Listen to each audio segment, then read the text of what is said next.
Salut à tous, aujourd'hui dans cette vidéo on va analyser ensemble l'entreprise Pernod Ricard, donc entreprise mondialement connue, cotée au CAC 40, et donc dans un premier temps déjà on va regarder le business model de l'entreprise, quelle est la croissance future pour Pernod Ricard, on regardera évidemment les chiffres, ce qui est sorti sur tous les derniers trimestres, est-ce que Pernod Ricard a un mode, c'est-à-dire un avantage concurrentiel durable, et puis à la fin de cette vidéo, je te dirai si l'action m'intéresse, et surtout on regardera la valorisation de l'action. D'ailleurs tu peux en profiter pour mettre un petit like à la vidéo, ça permet de soutenir la chaîne et je te remercie grandement. Alors si on regarde déjà dans un premier temps, le business model de Pernod Ricard, évidemment c'est un leader mondial dans les vins et puis aussi les spiritueux, avec surtout un portefeuille diversifié de marques premium et aussi super premium.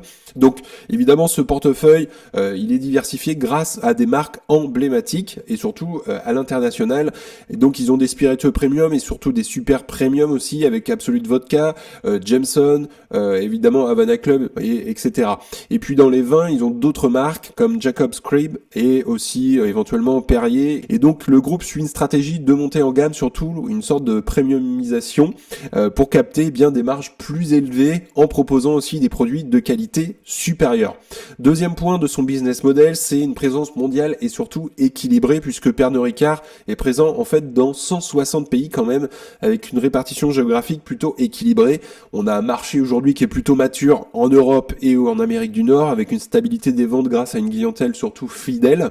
Et puis il y a aussi la partie marché émergent avec l'Asie, l'Afrique et aussi l'Amérique latine.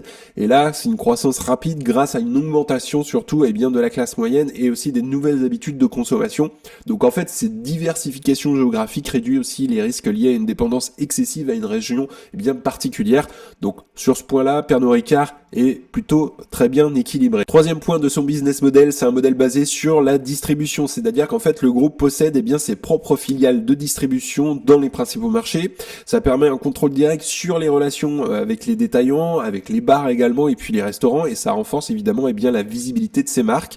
Et puis enfin dans certains marchés, il travaille aussi avec des distributeurs tiers, mais il garde un rôle stratégique dans la gestion des canaux de distribution. Quatrième point, il y a l'innovation et aussi la personnalisation, c'est-à-dire que le groupe en fait ils investissent fortement dans l'innovation pour développer tout simplement des nouveaux produits et puis aussi adapter leurs offres aux goûts locaux en fonction du pays dans lequel on est et dans lequel on vend les produits, comme la création de nouveaux cocktails et de saveurs pour séduire évidemment aussi les jeunes consommateurs, ou encore le lancement de produits personnalisés avec des éditions limitées, des emballages sur mesure, etc. Cinquième point de son business model, la communication axée sur les marques et puis l'expérience. En fait, Pernod Ricard mise sur une stratégie de marketing émotionnel, des sponsoring d'événements prestigieux, festivals, compétitions de mixologie, utilisation évidemment des réseaux sociaux, du marketing digital pour toucher un public plus jeune, et puis enfin on a la création d'expériences clients autour des marques comme des dégustations, des visites de distillerie ou encore des clubs exclusifs. Donc il y a cette partie-là du business model. Sixième point de son business model, c'est un modèle économique à forte marge, c'est-à-dire que les spiritueux et les vins premium forcément offrent des marges élevées grâce à une forte valorisation des marques. Le contrôle aussi des processus de production, c'est-à-dire la distillation, le vieillissement, ça garantit une qualité homogène et optimise forcément les coûts. Septième point de son business model, c'est une stratégie durable et responsable, puisque Pernod Ricard intègre la durabilité de son modèle. Premier point, c'est forcément la réduction des emballages plastiques. Il y a de plus en plus de fabricants qui y sont sensibles, et ça c'est tant mieux, et ils utilisent surtout des matériaux recyclables.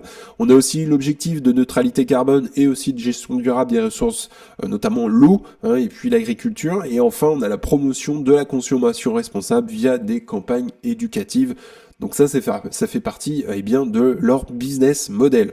Huitième et dernier point, c'est une stratégie d'acquisition. En fait, Pernod Ricard, ils renforcent régulièrement leur portefeuille via des acquisitions stratégiques.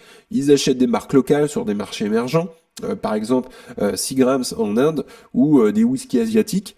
Également, ça lui permet d'entrer rapidement dans des nouveaux marchés tout en capitalisant sur des marques déjà bien établies. Donc, il renforce l'acquisition de marques pour être exposé vraiment partout dans le monde. Donc, en résumé, en fait, le business model de Pernod Ricard repose sur une combinaison de montée en gamme, en innovation, contrôle aussi direct des canaux de distribution et puis aussi on a un positionnement qui est mondial.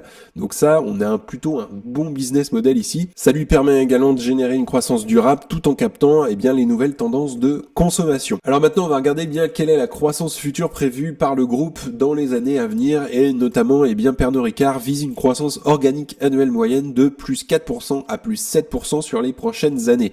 Donc en fait, cette progression repose sur la montée en gamme notamment de son portefeuille de marques, l'expansion aussi dans les marchés émergents comme l'Inde et l'Afrique, et puis aussi le développement des boissons prêtes à consommer, qui est un segment en forte croissance aujourd'hui. Deuxième point, en termes de croissance, c'est amélioration de la rentabilité. Tout à l'heure, on va regarder les chiffres. Le groupe prévoit une augmentation de sa marge opérationnelle courante de plus 50 à plus 60 points de base par an, grâce notamment à une gestion stricte des coûts, une augmentation aussi des prix dans le cadre de sa stratégie de premiumisation, on en a parlé tout à l'heure, et puis des investissements ciblés dans le marketing et la distribution pour soutenir les ventes. Troisième point, ça va être les perspectives par région. C'est-à-dire que l'Asie et les marchés émergents, donc là l'Inde et l'Afrique jouent un rôle clé dans la croissance notamment future, tandis qu'une reprise progressive aussi est attendue en Chine après des ralentissements récents qu'on a eu notamment. Et puis pour la partie Europe et Amérique du Nord, ces régions matures restent des marchés stables, ça bouge pas ça pour le coup, mais l'ajustement des stocks a récemment impacté les ventes, notamment d'ailleurs aux États-Unis. On pourra regarder d'ailleurs l'inventaire tout à l'heure dans les chiffres. Quatrième point, c'est la résilience face aux défis macroéconomiques, puisque Pernod Ricard reste confiant malgré un environnement complexe marqué notamment par une demande fluctuante en Chine, aux États-Unis également, et puis on a aussi l'inflation et les hausses de taux qui pourraient peser sur la consommation dans certaines régions. Donc en résumé, en fait, la croissance aujourd'hui de Pernod Ricard repose sur une stratégie solide quand même d'expansion dans les marchés émergents, et puis on a aussi une montée en gamme dans les produits, et puis des investissements également dans l'innovation et le marketing. Alors maintenant, on va regarder les chiffres de l'entreprise, où elle en est aujourd'hui. Donc l'entreprise Pernod Ricard, elle cote à 112 euros, et quand on voit le parcours depuis le début de l'année, on était quand même à 155 euros le 2 janvier 2024, et donc aujourd'hui quand même on a une belle baisse d'environ 30%. Le point le plus bas était à peu près le 3 décembre, on était quand même aux alentours de 105 euros l'action. On a un petit peu remonté aujourd'hui, mais on voit que l'action est quand même en correction aujourd'hui.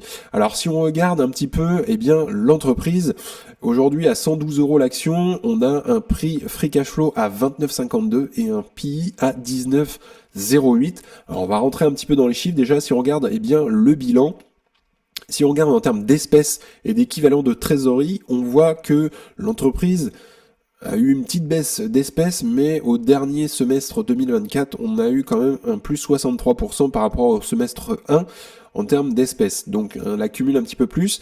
Par contre, si on regarde l'inventaire, elle a de plus en plus d'inventaire, donc elle a de plus en plus de stock. Ça c'est un peu moins bon effectivement. Si on regarde en termes de dette, donc la dette totale de l'entreprise, là c'est un peu rouge également, puisque l'entreprise s'endette de plus en plus.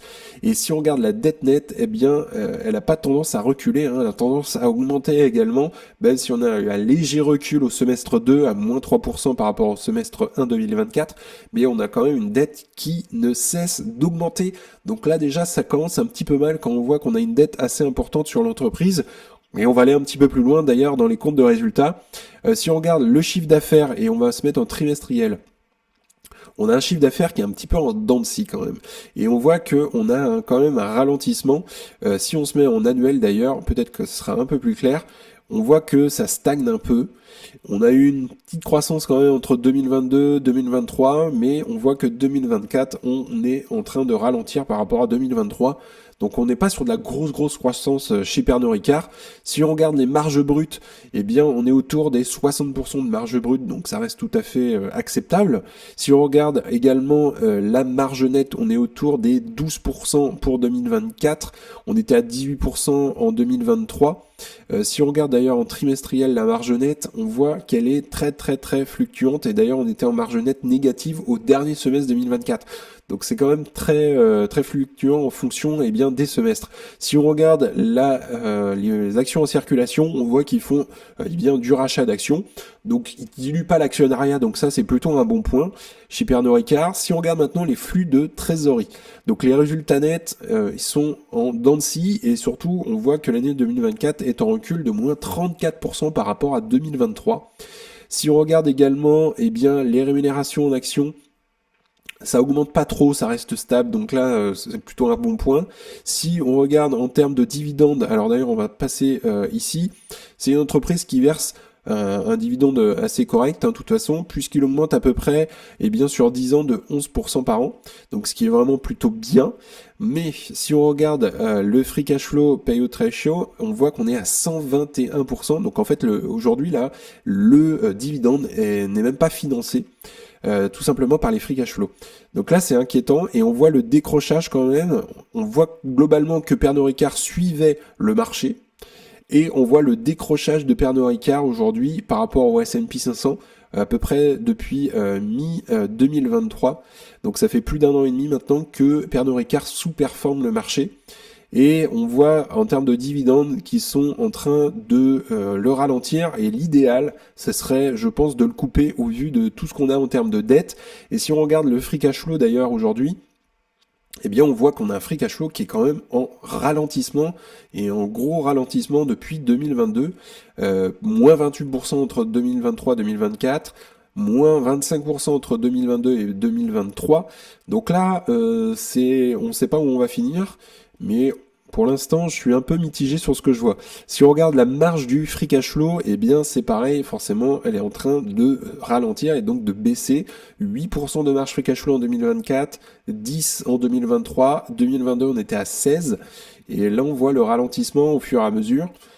Donc ça c'est un petit peu moyen, et donc si on voit les free cash flow par action, bah, c'est la même chose, hein. Forcément ça on a une réduction des free cash flow par action.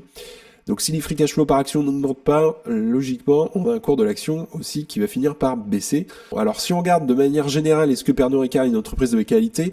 On a une croissance du chiffre d'affaires qui est quand même très très moyenne, hein, autour des 4% par an sur une moyenne 5 ans. On le voit, on n'a pas une grosse croissance. On voit d'ailleurs sur il y a 10 ans à peu près, on stagnait, hein, on n'avait pas des grosses croissances. On a eu une belle augmentation quand même en 2022-2023, mais on voit le ralentissement quand même en 2024. Alors si on regarde la croissance annuelle des free cash flow, on est à moins 6% sur une moyenne 5 ans. De toute façon, on vient de le voir il y a quelques instants, depuis 2022, les free cash flow sont en net recul. Un ROCE qui est autour des 4% et qui surtout est en train de baisser. On avait un ROCE maximum autour des 6%. Donc ça c'est quand même moyen. Et puis le point rouge, hein, pour moi aujourd'hui, c'est on a une dette qui commence énormément à peser sur l'entreprise et qui croît de plus en plus. Et aujourd'hui ils sont capables de rembourser leur dette à peu près en 11 années, ce qui est absolument assez énorme, je trouve. Alors par contre, bon point, ils font du rachat d'actions, on l'a vu tout à l'heure, ils diluent pas du tout l'actionnariat, et puis on a une marge free cash flow aujourd'hui qui est à peu près à 12%, mais on voit quand même qu'elle est en sacré ralentissement, parce que là c'est sur une moyenne 5 ans, et si on se base uniquement sur l'année 2024, on était à 8%.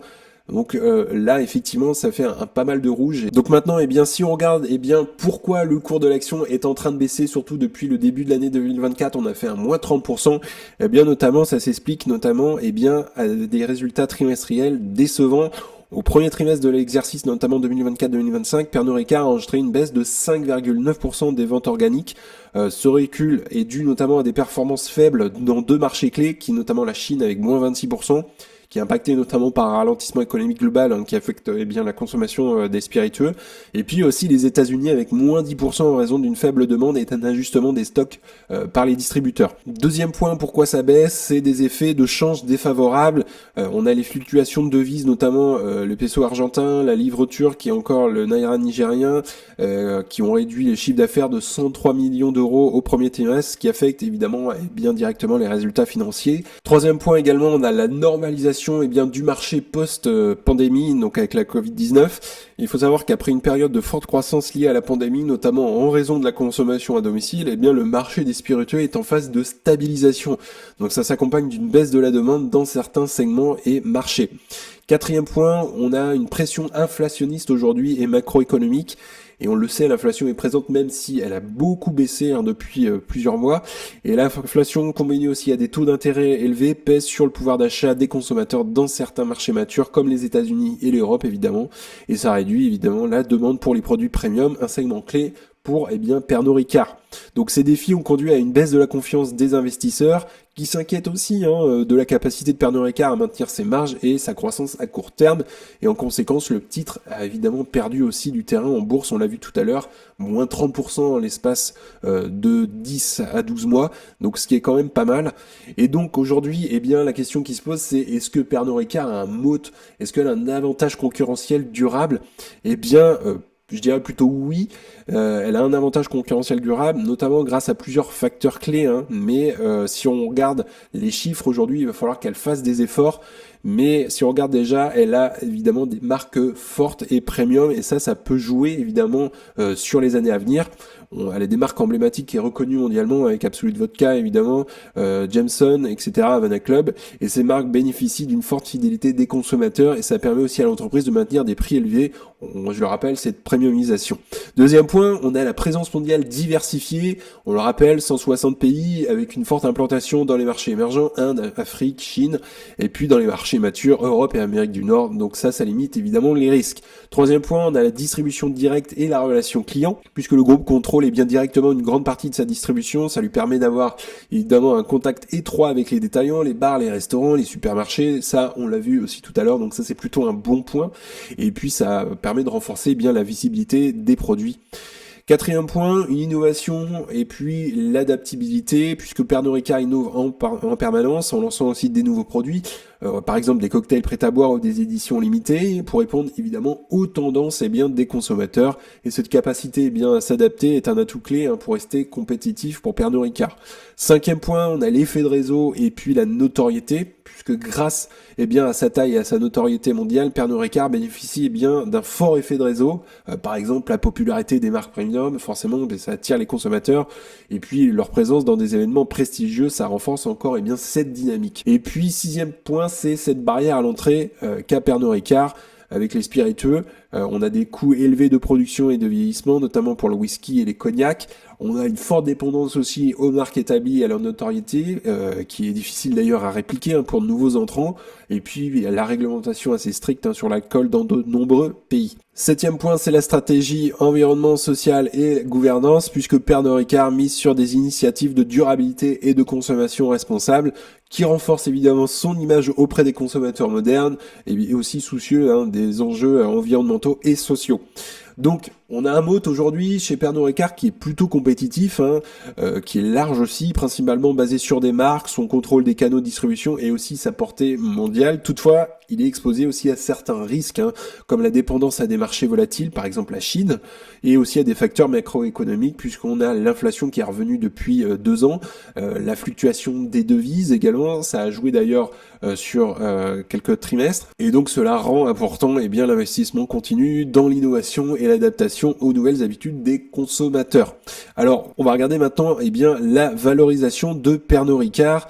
Donc Pernod Ricard aujourd'hui a un ratio prix-free cash flow de 29,5. On voit que la moyenne 5 ans était à 34,85 et la moyenne 10 ans est à 32,24. Ce qui suggère qu'elle est en dessous de sa moyenne 10 ans quand même en termes de prix free cash flow, et l'entreprise est quand même, je pense aujourd'hui, bien évaluée, peut-être voire même un petit peu sous-évaluée. Si on regarde sur 5 ans, l'entreprise elle a quand même bien corrigé, puisqu'on a eu quand même des plus hauts à 214 € l'action. Donc aujourd'hui on est sur des prix qu'on avait même avant le petit crack d'ailleurs qu'on a eu avec le Covid en mars 2020. Donc là on est revenu sur quelque chose qu'elle avait, si on va un petit peu plus loin, qu'elle avait autour de avril 2017. Elle n'était pas tombée aussi bas depuis ce moment-là. Donc on est revenu à quelque chose quand même qui est plus correct, et c'est une entreprise qui, je pense, aujourd'hui est correctement évaluée, voire même un tout petit peu sous-évaluée.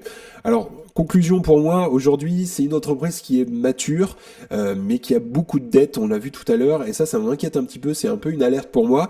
Et puis, on a aussi des free cash flow qui sont quand même en recul. On a aussi une petite croissance dans les années à venir, entre 4 et 7% par an du chiffre d'affaires.